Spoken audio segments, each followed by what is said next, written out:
Morning team. I've been tasked with helping the team with canine fitness. For those of you who know me, you'll know that canine fitness is a great passion of mine and I have studied it, and I'm currently busy with an anatomy and physiology diploma. And not to brag, I'm doing really well. So one of the courses that I've done is actually on working canine fitness. So it's targeted at our search and rescue dogs, as well as other working dogs. I will be sending out later today or tomorrow a questionnaire that you guys can fill in that will help us get an indication of your dog's fitness level and their weight level. So there are a couple of areas to fitness. So it's not just about running on the trail. It's not about pushing it and just running. If we keep doing that, our dogs are going to get fantastically cardiovascularly fit, but their risk of injury is still going to be there. So what we're going to be doing is we're going to be teaching you how to get your dog a balanced fitness program. So we're going to be working on that cardio, we're going to be working on flexibility, and we're going to be working on strength.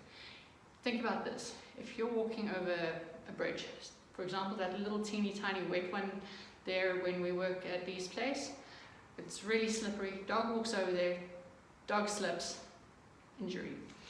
If your dog is strong and its muscles around the joints are really nicely balanced and strong, chances of injury greatly less. Another example, your air-scenting dog is out chasing, trying to find the victim, and there's a hole. They don't see it, they injure themselves. That's your dog out of action for a couple of weeks.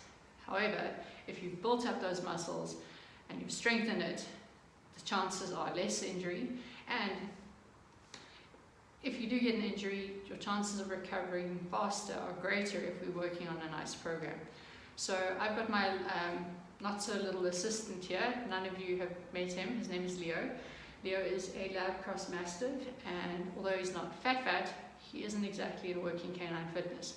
So I'm going to work with him as my demo dog because of that. Leo also has lower back issues, and he has a weak iliopsoas. But he loves his exercise, and I would like to get him to working fitness. And at the moment, I'm not going to be working too much on Axel because he's still young and his growth plates are still closing. So for those of you with puppies, please don't start. If you wanted to do something, please speak to me. So let's get started. I'm going to show you a few basic stretches that we're going to do with our dogs.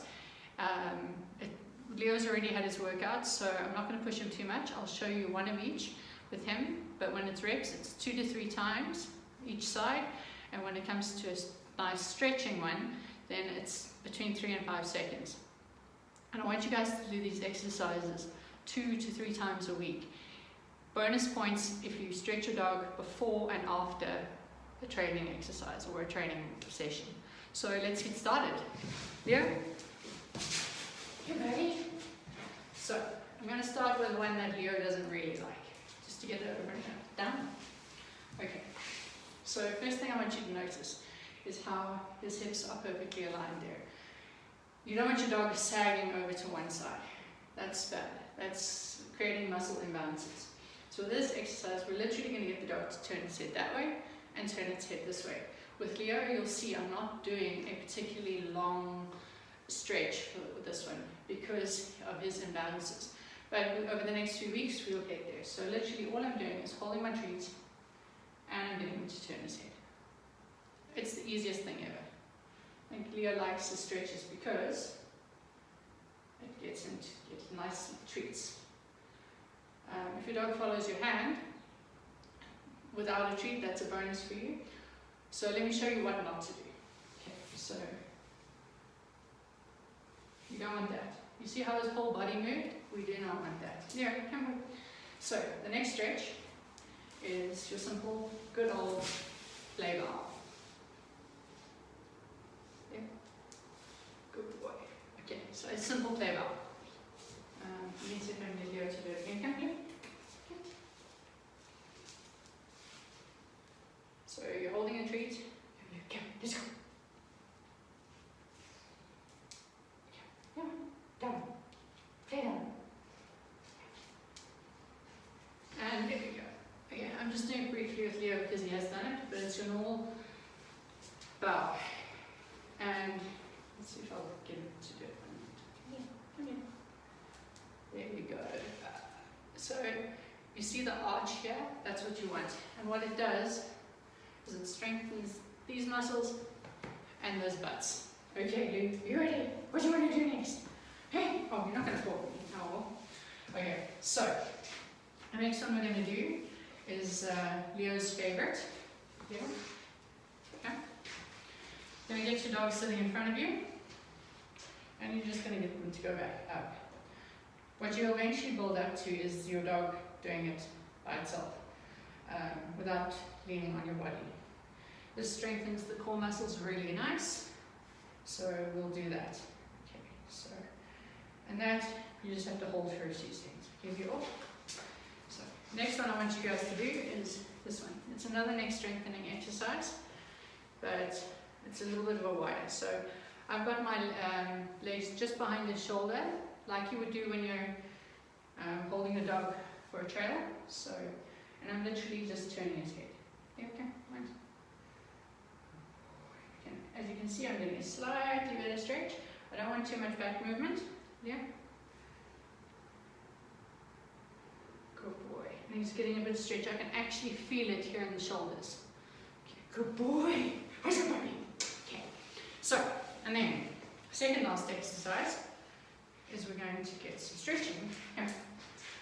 I'm going to show you from the back, because then you can actually see the stretch nicely. And here knows what's coming. I like to stand just in front of their hips. Okay, in front of the bed. Okay. Here, okay. And you get them to stretch. You don't want those hindquarters moving. Here, can. I know this is your sore side. Okay. Okay.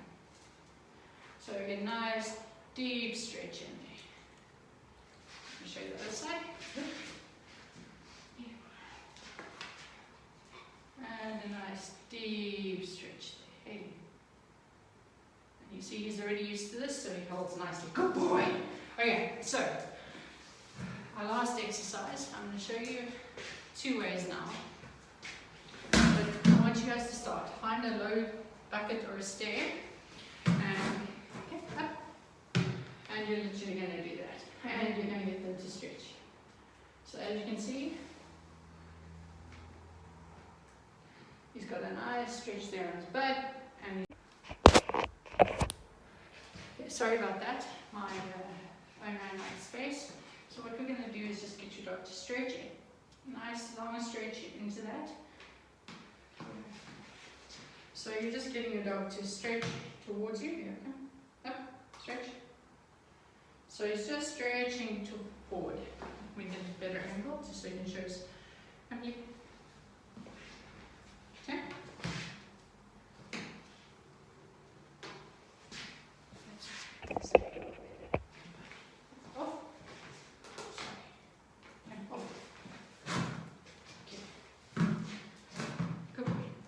So, I want him to lean forward, he's wanting the treat, and I'm stretching these muscles here.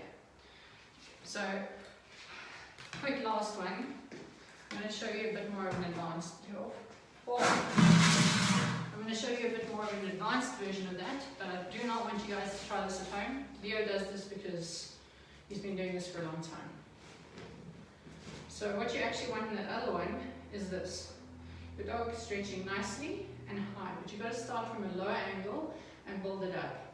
And then once they're a bit stronger, then you can be like Leo, and you can do a nice long stretch. Nice. So, as I said, we need to do this 2 to 3 times a week, and I'm not doing this for us because, well, I've got nothing better to do with my time. I'm doing this because I feel that as a unit, we really need to get our dogs peak form so that we can save on injuries.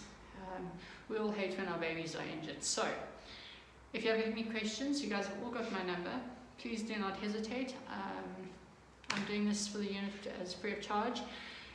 So if you need anything, I can come out, I can help. Please, just call me. Thanks, guys.